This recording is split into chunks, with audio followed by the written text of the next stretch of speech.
Bienvenidos sean todos ustedes a un programa más en este proyecto de Estados Unidos, México, Mundo. Estados Unidos, México, Mundo, estamos en Facebook y en YouTube con el mismo nombre. Le agradecemos su sintonía y de nuevo seguimos pidiéndole que si considera que vale la pena este proyecto, que nos ayude a compartirlo para que aparezca en su muro. Bueno, seguimos hablando, perdón, del México de Morena, haciendo un repaso de la historia de las diferentes transformaciones de México. Estamos en la revolución y quiero hacer una aclaración. Vamos a seguir abarcando los presidentes que siguieron después de Francisco y Madero. Le vamos a seguir nombrando revolución. No necesariamente están vinculados tan estrechamente a este concepto, pero vamos a seguir, vamos a emplear ese concepto. Muy bien, pues vamos a entrar en materia con este tema tan importante que es la Revolución Mexicana en esta línea del México de Morena. La idea de nuevo es conectar el pasado con el presente, extrayendo la historia, la esencia de la historia para conectar y ver de qué manera el México actual, el México de Morena, tiene una continuidad, si es que la tiene. Yo estoy convencido que sí, pero esa es la idea, convencerlo a usted para que nos sumemos al proyecto de la Cuarta Transformación y apoyemos no solamente aportando, sino también haciendo las críticas que merecen y sobre todo protegiendo el trabajo que ya se ha hecho. Muy bien, pues gracias de nuevo y vamos entonces a entrar en materia, en este importantísimo tema. Muy bien, pues ahora sí, hablar ya del aspecto de Álvaro Obregón, la parte de la historia en la que él se involucra y el papel que él desempeña. Después seguiremos con Plutarco Elías Calles. Muy bien, pues ahí vamos entonces a darle pues lectura a lo que hemos preparado para hoy. Muchas gracias de nuevo y aquí vamos. Presidencia interina de Adolfo de la Huerta. Tras la muerte de Carranza, Adolfo de la Huerta fue nombrado por el Congreso de la Unión presidente provisional el 1 de junio de 1920. Durante su mandato logró que Francisco Villa dejara la vida militar al firmar los convenios de Sabinas el 28 de julio de 1920, con lo que se le otorgó la hacienda de Canutillo en Chihuahua, a donde se retiró para dedicarse a labores del campo. En septiembre convocó elecciones en las que Álvaro Obregón fue elegido para asumir la presidencia el 1 de diciembre de ese año. Asesinato de Villa. El 20 de julio de 1923, Francisco Villa, acompañado del coronel Miguel Trillo, Rafael Madero y Claro Hurtado, además de su asistente Daniel Tamayo, fue emboscado por Jesús Salas Barraza a la entrada de Parral, muriendo el caudillo a las 8:20 de la mañana en el lugar. Ramón Contreras, miembro también de su guardia personal, fue el único que sobrevivió. Hasta la fecha se han especulado las causas verdaderas de su asesinato, aunque generalmente este es atribuido a órdenes de Obregón o Calles. El porfiriato extendido. La revolución en Yucatán. Tras la salida de Porfirio Díaz del poder, la oligarquía enequenera yucateca, llamada por el mismo Álvaro como casta divina, siguió ejerciendo enorme influencia en el estado de Yucatán hasta la llegada de Salvador Alvarado en 1915, designado por Carranza como gobernador del estado. Entre sus acciones más importantes figuran haber promulgado una serie de leyes llamadas las 5 Hermanas y haber convocado al primer Congreso Feminista de Yucatán, el primero en México y el segundo en la América Latina. El legado de la revolución. Este es un punto importantísimo porque vaya que se luchó bastante, muchas vidas perdidas, mucha gente desplazada. Vamos a ver cuál es el legado de la Revolución Mexicana. Para empezar, cambios sociales. La Revolución Mexicana conllevó varios cambios sociales. 1. Fin al porfiriato. Los dirigentes porfiristas perdieron el poder político, aunque mantuvieron poderío económico. 2. La Constitución de 1917. Esta consagra los derechos agrarios y laborales, la educación y la salud garantizadas por el Estado, la libertad de prensa y los derechos políticos vigentes más de un siglo después, entre otros. Las clases medias accedieron a la administración pública. Nacen el burócrata, el funcionario, el líder. El ejército abrió el sistema sociopolítico y pasó a ser la institución principal de la revolución. Este ascenso puede observarse en el porcentaje de puestos gubernamentales ocupados por militares. En el gobierno de Madero fue de 0%, mientras que en el de Calles fue de 50 a 60%. La nueva clase dirigente incrementó su poder económico a través de propiedad de bienes raíces y algunos negocios. Sin embargo, no se convirtieron en una burguesía que invertía su capital a largo plazo, sino que más bien acumulaban bienes inmuebles y gastaba en diversión y ostentación. Aunque la proporción de población rural y urbana y el número de obreros y de la clase media se mantuvieron prácticamente iguales, hubo cambios cualitativos en las ciudades. Grandes propietarios rurales se mudaron a las ciudades huyendo del desorden en el campo. Otro legado. Algunos campesinos también emigraron a las urbes, asentándose en los barrios de la antigua élite porfirista, pero manteniendo su estilo de vida rural. Otro, el nivel de vida en las ciudades creció. Pasó de contribuir 42% al Producto Interno Bruto en 1900 al 60% en 1940. La desigualdad social era profunda. El cambio más marcado ocurrió entre la población rural. La reforma agraria permitió a los revolucionarios poseer tierras y surgió una nueva clase de ejidatarios. No obstante, la estructura de propiedad de la tierra no facilitó el desarrollo agrícola y empobreció a los campesinos. Se abre cita. De 1934 a 1940, los salarios reales bajaron 25% en el campo, mientras que los salarios obreros aumentaron en 20%. Se cierra cita. Se abre otra cita. Faltaba el pan. No había gran cosa que vender y menos aún que comprar. Continuó la costumbre de dormir en el suelo. La dieta se limitaba al frijol, a la tortilla, al chile. El vestido era pobre. Se cierra cita. Los campesinos pasaron a emigrar temporalmente a otras regiones y estados para participar en la producción de ciertos cultivos donde eran frecuentemente maltratados y explotados y sufrían de enfermedades. Otros pasaron a emigrar a Estados Unidos. Otro legado, desfile del 20 de noviembre. En 1928 se realizó una carrera de relevos para celebrar el aniversario del inicio de la Revolución Mexicana, realizándose al año siguiente un desfile militar deportivo en el campo militar en Balbuena. Asimismo, en 1930 se realizó el desfile en las calles del centro histórico. En 1936, por decreto del Senado de la República, el festejo se hizo oficial, aunque no fue sino hasta el año de 1941 cuando el entonces presidente de México, Manuel Ávila Camacho, encabezó por primera vez el desfile. Al día de hoy, en el evento participan figuras destacadas dentro del deporte nacional. El mismo día se entrega el Premio Nacional del Deporte de manos del presidente, la Armada de México, Fuerzas Armadas y Fuerzas Policíacas. Museos, otro legado.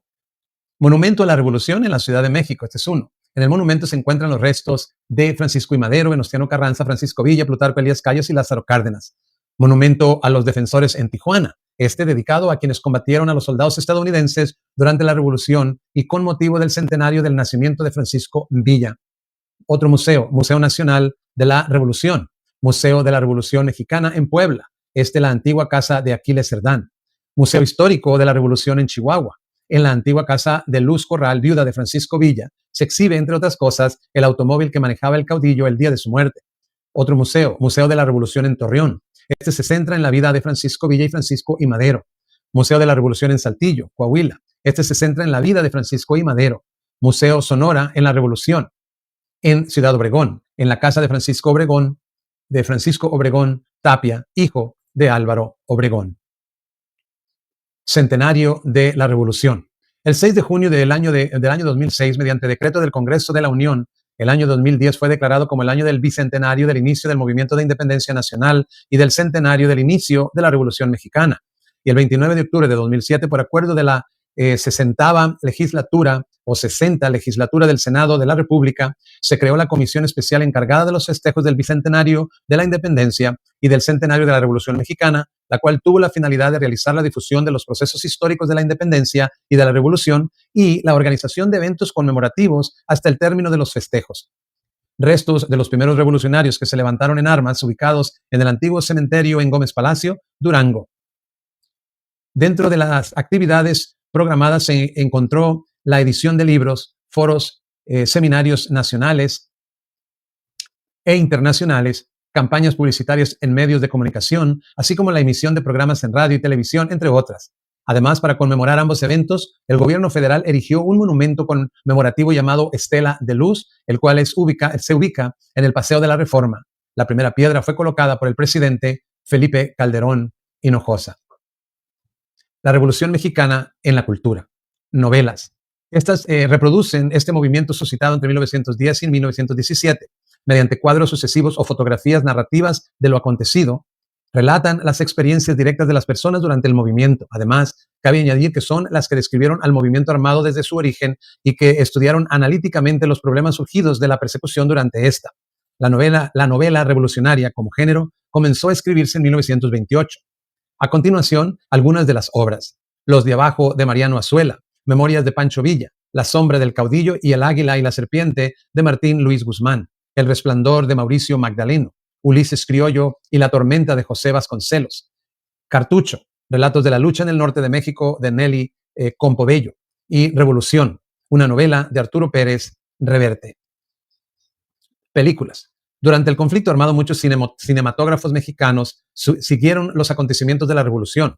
Salvador Toscano, 1950, Memorias de un mexicano. Los hermanos Alba, quienes siguieron a Francisco I. Madero y Jesús H. Avitia, personaje que acompañaba a la División del Norte y filmaba a Álvaro Obregón y Venustiano Carranza realizando epopeyas de la Revolución, único montaje aprobado por la Secretaría de la Defensa Nacional como versión oficial. A partir de la década de 1930 comienza en México la llamada época de oro del cine mexicano, periodo durante el cual la Revolución Mexicana fue un tema recurrente.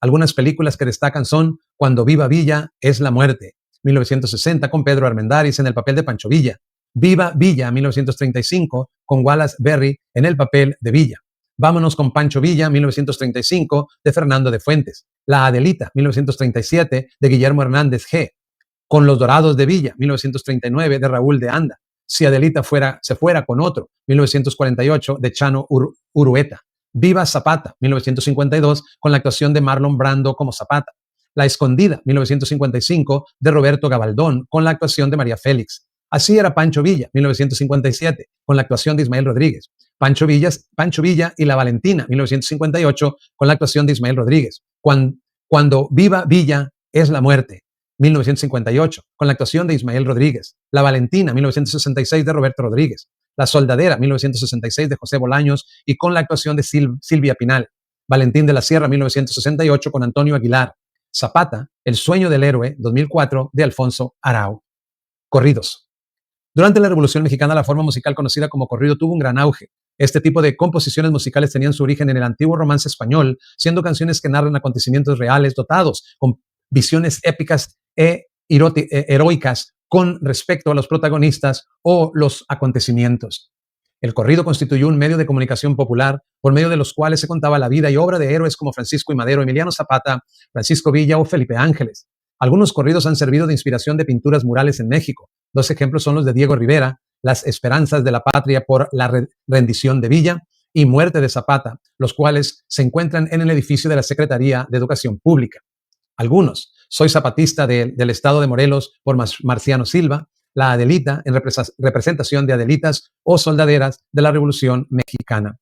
En novelas, murales, películas y corridos relativos a la Revolución, una figura muy frecuente es el de las adelitas o soldaderas, mujeres que se encontraban en el campo de batalla. Aunque el término soldadera proviene desde la época de la conquista, fue durante la época de la Revolución Mexicana que esta figura tuvo mayor popularidad y mayor despliegue.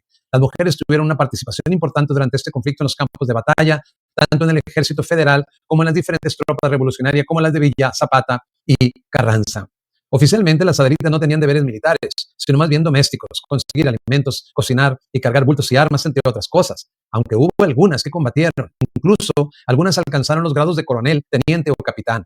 Entre ellas destacan Margarita Neri en Guerrero, Rosa Bobadilla en Morelos o Juana Ramona, viuda de Flores, en Sinaloa, y María de Jesús de la Rosa, la Coronela, en Tamaulipas.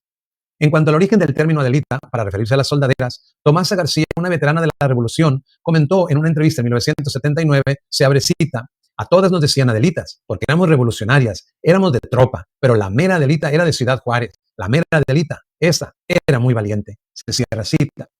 Personas afectadas por la Revolución. Se estima que alrededor de 500,000 murieron y 1,000,000 migraron.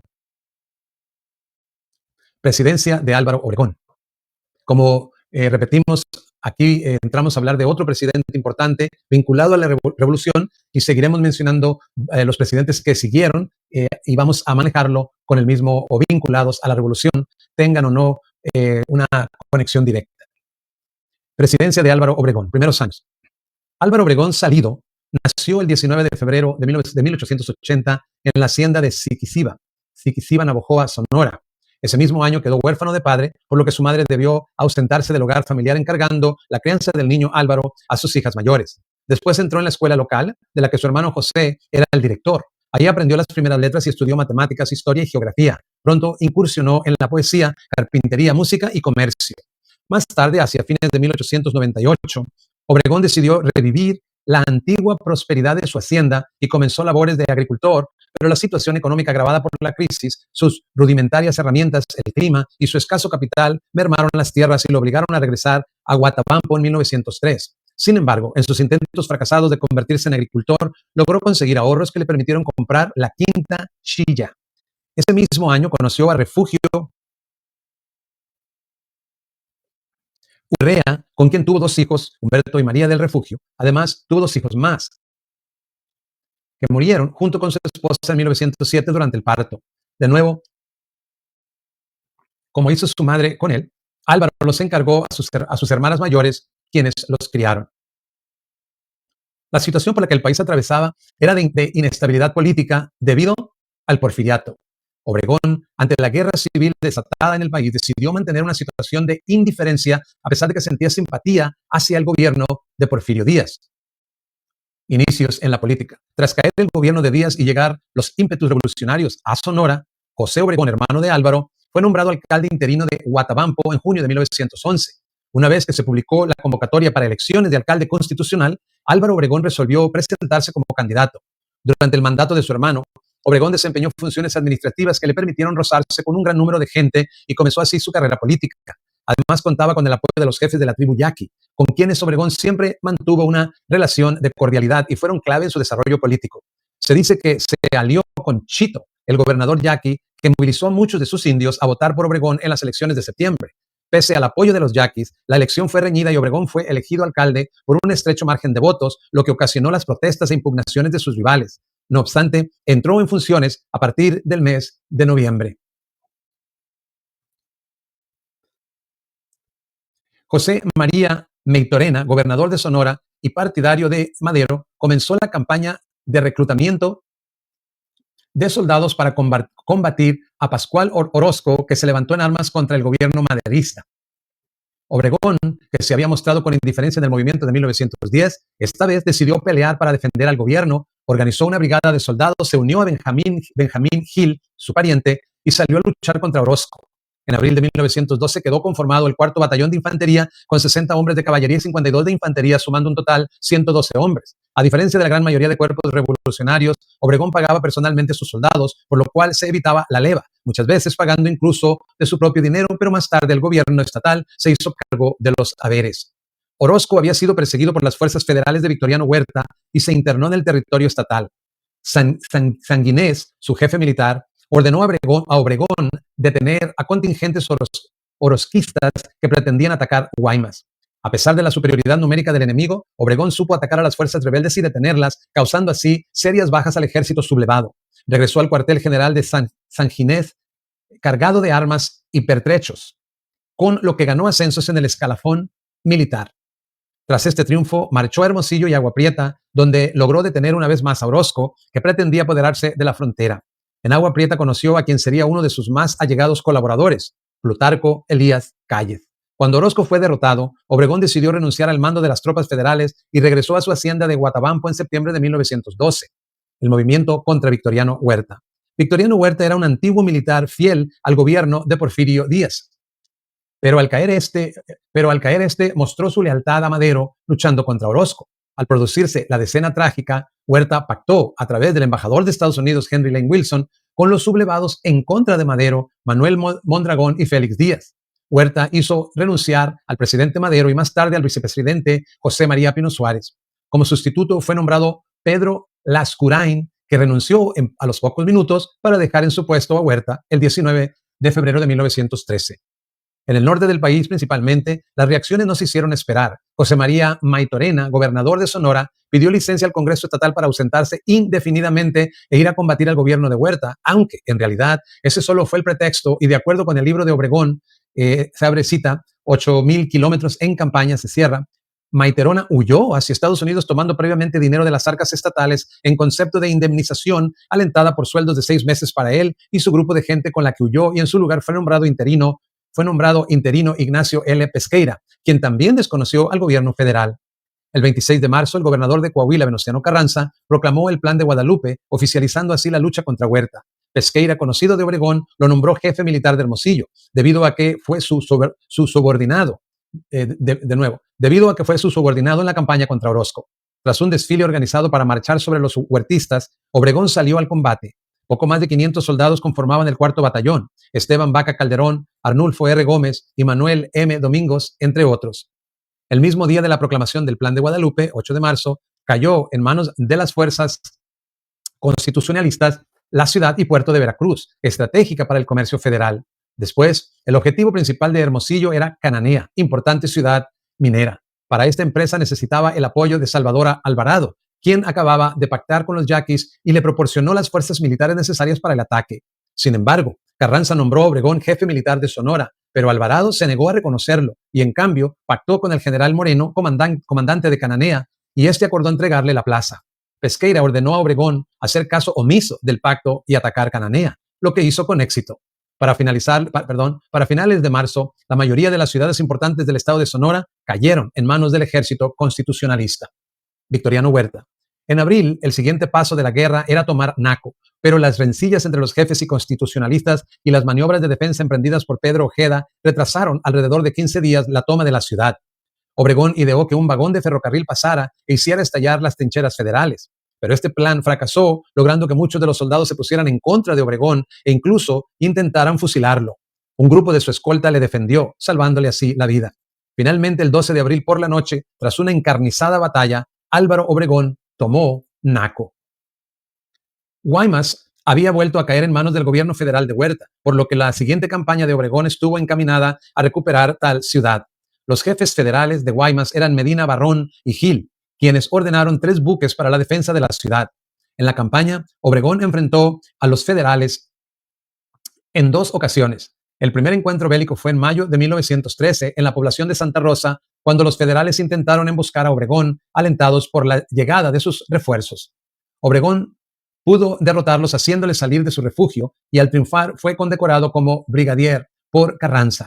Durante junio, en la localidad de Santa María se dio el segundo encuentro, con una nueva victoria para Álvaro Obregón, que le permitió entrar directamente a Guaymas, donde el enfrentamiento fue más difícil de lo planeado, ya que sufrió numerosas bajas. Entonces tomó la decisión de dejar sitiado el puerto para impedir el avance federal y a la vez tomar otras poblaciones. Sinaloa, en septiembre de 1913, fue el marco del primer encuentro entre Carranza y Obregón, en que el primero depositó al mando militar en el sonorense, nombrándole en el acto comandante militar de los estados de Sonora, Sinaloa, Durango, Chihuahua y Baja California. Tras ocupar Culiacán, fue el artífice de la toma de Topolobampo, en que ayudó a los generales Rivero e Iturbide. En esta batalla se usó por primera vez un avión en las acciones bélicas, siendo México pionero en este tipo de ataques en el mundo. Obregón aprovechó esta visita para arreglar sus negocios y tratar temas de su hacienda. En marzo de 1914, Carranza hizo ver a Obregón la necesidad de tomar la Ciudad de México, y en mayo comenzó su ofensiva tomando Mazatlán, Tepic y Colima. Para julio, después de derrotar a los federales en Orendain, entró en Guadalajara, donde se enteró de otros triunfos de jefes revolucionarios como Francisco Villa y Emiliano Zapata. Victoriano Huerta se sabía perdido y decidió renunciar, abandonando el país en el acto. Francisco Carvajal, presidente interino de la República, intentó pactar con Obregón, quien de inmediato movilizó sus tropas a la Ciudad de México, a la que entró el 14 de agosto de 1914, junto con 18,000 soldados. El 20 de agosto, Carranza llegó a la ciudad y condecoró a Obregón, quien aprovechó su estadía en la capital para visitar la tumba de Francisco I. Madero, por quien el general sonorense sentía admiración, al mismo tiempo que se dedicaría a la tarea de castigar a la ciudad por la muerte del apóstol de la democracia. La lucha constitucionalista. Carranza pretendía organizar una junta de todos los jefes revolucionarios a fin de decidir el futuro político de la nación. Por ello, ordenó a Obregón viajar a Chihuahua para entrevistarse con Villa, y ellos dos pudieron convencer a otros líderes locales de la importancia de la junta. En su primer viaje visitaron al gobernador sonorense Maytorena, quien acusó a Obregón de traición. Este, en cambio, le pidió al gobernador comprobar sus acusaciones ante Villa, pero en el acto se vio intimidado y prefirió retractarse. Obregón comisionó a Maytorena como jefe de las tropas estatales bajo la condición de reconocerle como suprema autoridad militar, puesto que de no hacerlo sería destituido. Para asegurarse de ello, ordenó a Benjamín Gil permanecer en el territorio de Sonora. Para su segundo encuentro con Villa, Maytorena ya lo había convencido de las inconveniencias que resultarían de mantener a Carranza en el mando político, por lo que planearon un golpe contra el primer jefe, como se le conocía a Carranza. Por lo tanto, la actitud de Villa hacia Obregón se tornó de cierta forma hostil, y entonces Villa ordenó a Gil retirarse del estado, lo que Obregón rechazó. Villa se enfureció y estuvo a punto de fusilar a Obregón, pero la intervención de Eugenio Aguirre Benavides le salvó la vida. Convención de Aguascalientes. Villa decidió no asistir a la junta convocada por Carranza y desconocerlo como jefe revolucionario. Obregón logró escapar y Villa ordenó que se lo aprendiera nuevamente, pero Obregón fue apoyado por los generales José Isabel Robles y Eugenio Aguirre Benavides, gracias a lo cual llegó con vida a la Ciudad de México. Obregón ofreció nuevamente a Carranza intentar pactar con Villa y sus tropas para la realización de la convención revolucionaria. Se acordó que se realizara en un lugar neutral y la elegida fue Aguascalientes, donde las sesiones se iniciaron el mes de octubre. Obregón pretendió debilitar al villismo robándole a sus principales asesores y consejeros, pero los trabajos convencionarios fracasaron y Eulalio Gutiérrez fue declarado presidente provisional en sustitución de Carranza. A partir de enero de 1915 comenzó la guerra de la Convención de Aguascalientes. Carranza estableció un gobierno en Veracruz, por lo que los villistas decidieron cortar las vías de ferrocarril de Puebla hacia Veracruz, para lo cual comisionaron a fuerzas zapatistas, que pronto fueron detenidas por Pablo González. En el noroeste, Felipe Ángeles había logrado diezmar a los villistas y pronto pudo llamar a Obregón para que lo combatiera. En Chihuahua se dieron los primeros conflictos militares entre ambos ejércitos. Batalla de Celaya y derrota de Pancho Villa. En la batalla de Celaya, a principios de abril de 1915, fue el segundo encuentro entre ambos generales. En principio, Villa lanzó oleadas de bombas que por momentos hacían retroceder al enemigo, pero Obregón pudo remontar la ventaja y poco a poco venció a Villa en su segundo enfrentamiento, la noche del 6 de abril. Obregón escribió a Carranza confiado de la seguridad de su victoria, pero Villa aprovechó para presentar batalla nuevamente el 13 de abril, donde fue derrotado en cuestión de pocas horas. Se retiró al Bajío y escribió desde ahí una misiva pidiendo a Obregón no perseguir a sus soldados, pues estaban hambrientos y no podrían defenderse. Después de ello, ambos ejércitos tuvieron enfrentamientos pequeños en la zona abajeña. La mañana del 3 de julio, Obregón salió con algunos miembros de su escolta a recorrer el patio principal de una hacienda en Santa Ana del Conde, Guanajuato, de la que habían recibido reportes de ataques villistas. De pronto, una guardia de soldados al servicio de Villa salió y atacó con granadas al conjunto de hombres de Obregón, quien fue herido por la explosión y perdió en el acto su brazo derecho. Al ver que lograron su cometido, los villistas regresaron a su campamento. Obregón, como relató años después a Vicente Blasco Ibáñez, sintió profundo dolor psicológico por la pérdida de su brazo e intentó suicidarse disparándose en la sien con una pistola que estaba descargada. Pocas horas más tarde recobró el sentido y fue informado de la toma de León por parte de las fuerzas de Villa. A los pocos días decidió salir de Celaya y pronto tomó Saltillo, Aguascalientes y Torreón. Al llegar a Sonora, expulsó a los villistas del territorio estatal e instauró pactos de paz con el ejército yaqui. En marzo de 1916 fue nombrado secretario de Guerra y Marina en el gabinete de Carranza, establecido en Querétaro. Desde este cargo participó en la redacción de la Constitución de 1917, principalmente en los aspectos militares. Como ministro, fundó la Escuela Nacional para Pilotos, la Academia del Estado Mayor y la Escuela de Medicina Militar.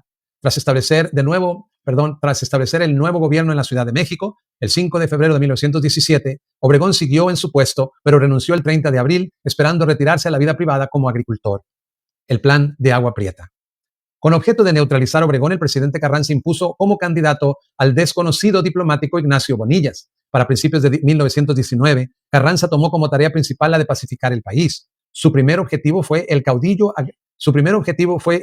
agrario Emiliano Zapata, quien murió asesinado en la hacienda de Chinameca el 10 de abril de ese año por órdenes de Pablo González y Jesús Guajardo.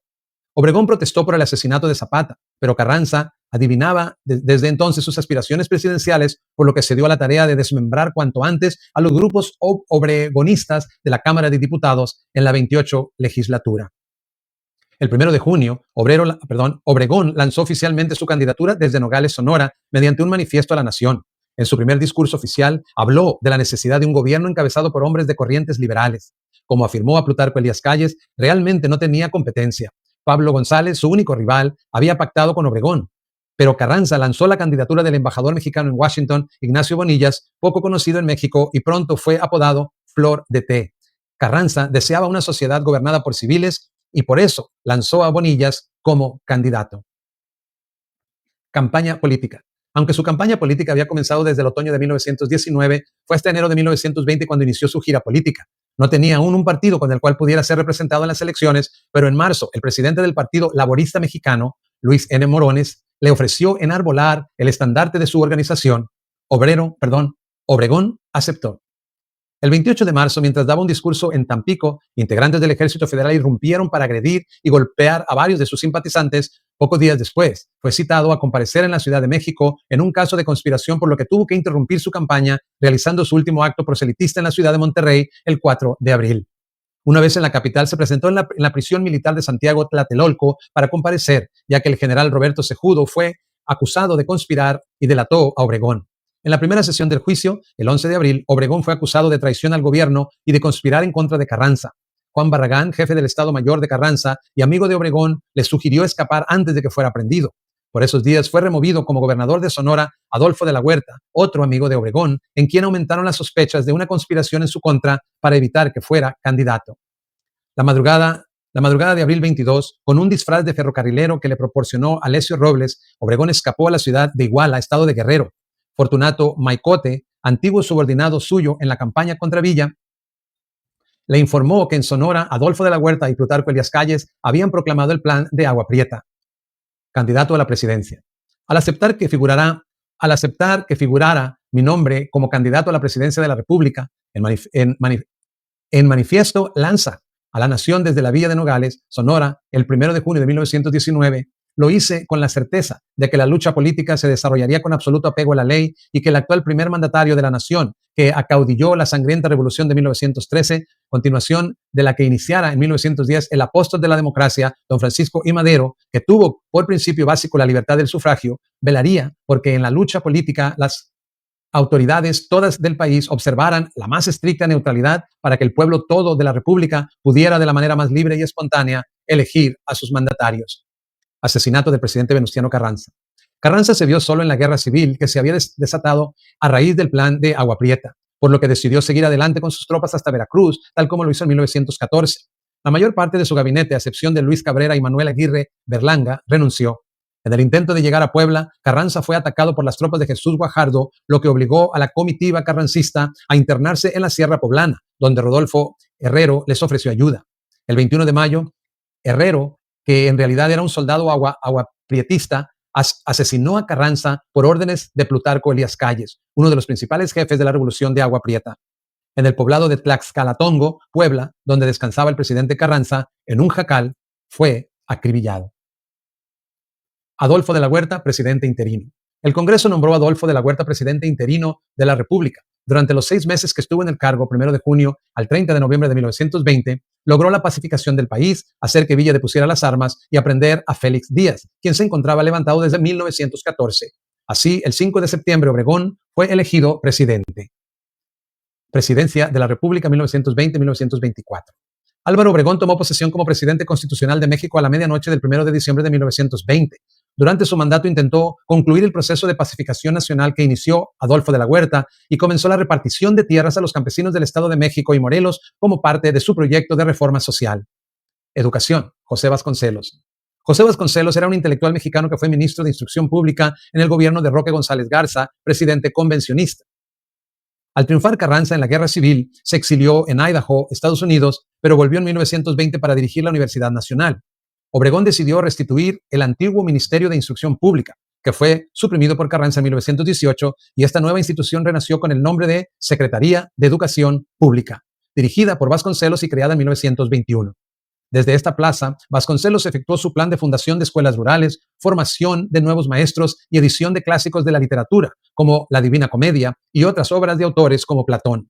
Vasconcelos impulsó las escuelas de arte y oficios donde se enseñaban estas disciplinas a los jóvenes y en ocasiones también a los adultos. Promocionó a los muralistas y les otorgó espacios para realizar sus obras, como Diego Rivera, José Clemente Orozco y David Alfaro Siqueiros. Política interna. En la política, Obregón intentó mantener el control y equilibrio de las fuerzas políticas imperantes en el país, principalmente del ejército. Por ello concedió la amnistía a Francisco Villa y Saturnino Cedillo y a cambio de rendirse y colaborar en la estabilidad del país les otorgó tierras producto del reparto agrario. Otra de las preocupaciones del gobierno obregonista fue obtener el reconocimiento por parte de Estados Unidos. Cuando Obregón fue elegido, las cámaras de comercio de Nogales y Tucson, Arizona, enviaron representantes de la Cuando Obregón fue elegido, las cámaras de comercio de Nogales y Tucson, Arizona, enviaron representantes a la toma de protesta de la Ciudad de México, en la Ciudad de México, Como muestra de gratitud, Obregón les regaló un zarape con la imagen de George Washington bordada en él. Esta relación entre comerciantes de Arizona y Sonora había sido construida años atrás, durante la Revolución, por parte del mismo Obregón y Plutarco Elías Calles. Dicha relación binacional entre México y Estados Unidos era importante, ya que, en caso de que una nueva revuelta armada en su contra, Obregón debería usar el apoyo de Estados Unidos, que capitalizó a inicios de 1923 con el Tratado de Bucareli. Sin embargo, tuvo que hacer ciertas concesiones con Estados Unidos, sobre todo en materia agraria y del petróleo, ya que la política nacionalista del artículo 27 constitucional afectaba los intereses de las compañías extranjeras en México. Rebelión de Adolfo de la Huerta. Adolfo de la Huerta, convencido por algunos de sus partidarios, lanzó su candidatura a la presidencia de la República para el periodo de 1924 al 28, contando con el apoyo del Partido Liberal. Pero Obregón apoyaba a Calles, lo que provocó la rebelión denominada de la Huertista, que dio inicio a fines de 1923. Todos los personajes en el escenario político que podían dar batalla a Obregón habían muerto, como Lucio Blanco y Villa, el primero en 1922 y Villa en 1923, asesinado en Parral, Chihuahua. Los de la Huertista fueron derrotados y su líder salió expatriado a Panamá en 1920, mismo año en que Calles fue elegido presidente.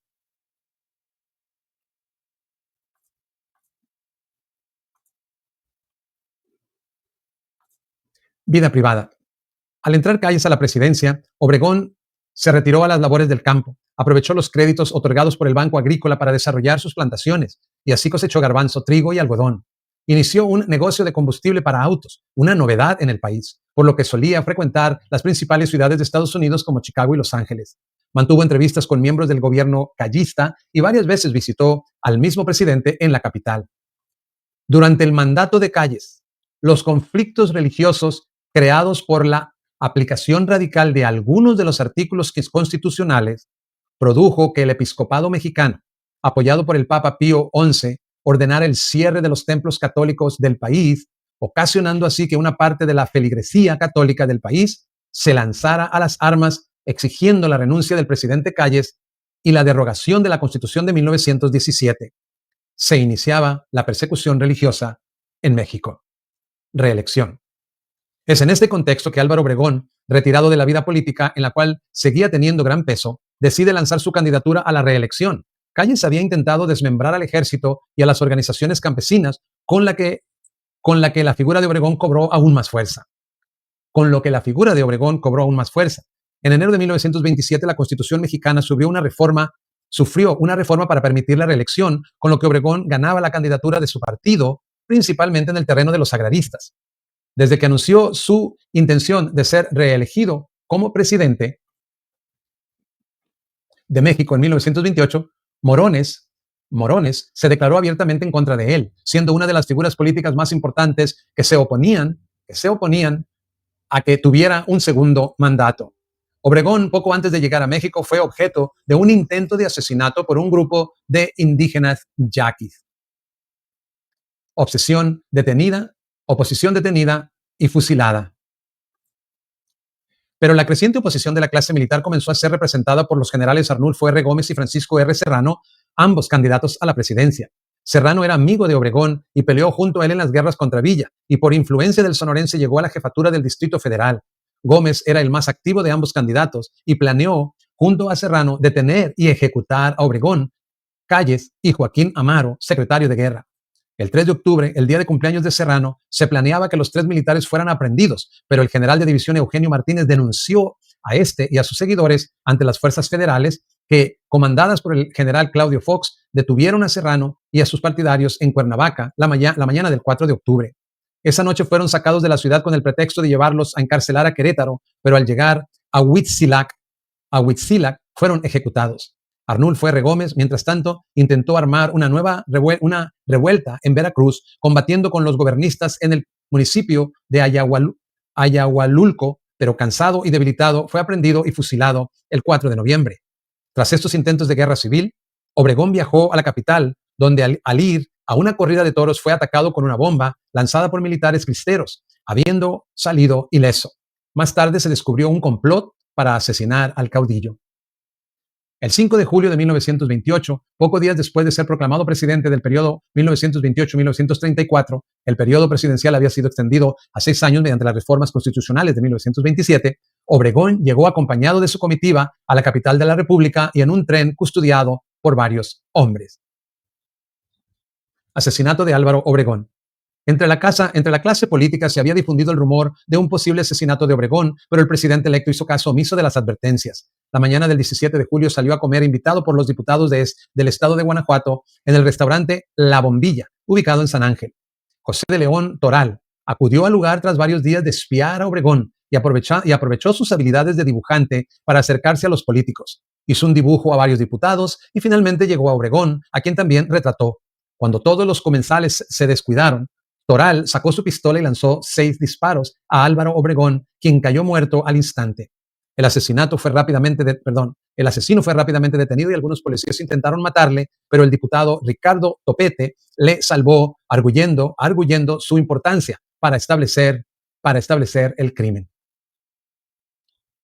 Teoría de conspiración.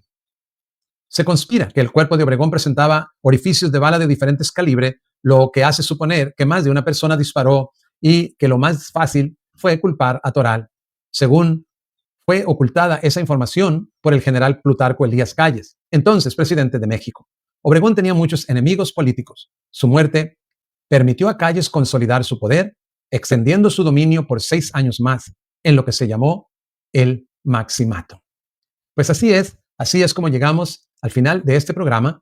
Queremos agradecerle mucho por habernos acompañado y, como siempre, pues pedirle que nos recomiende, que comparte estos programas para que lleguen a más personas. Impresionante lo que se está desenvolviendo en esta transformación, en esta tercera transformación, la revolución, que aunque en cierta manera de aquí en adelante ya no se considera la revolución, tiene sus vínculos y, como repito, vamos a seguir manteniendo ese concepto de que en cierta manera está vinculada a la revolución hasta que lleguemos a la cuarta transformación, de la vida pública de México, a saber, el México de Morena. Muchas gracias por haber sintonizado. Nuevamente, recomiéndenos y nos veremos en el próximo programa.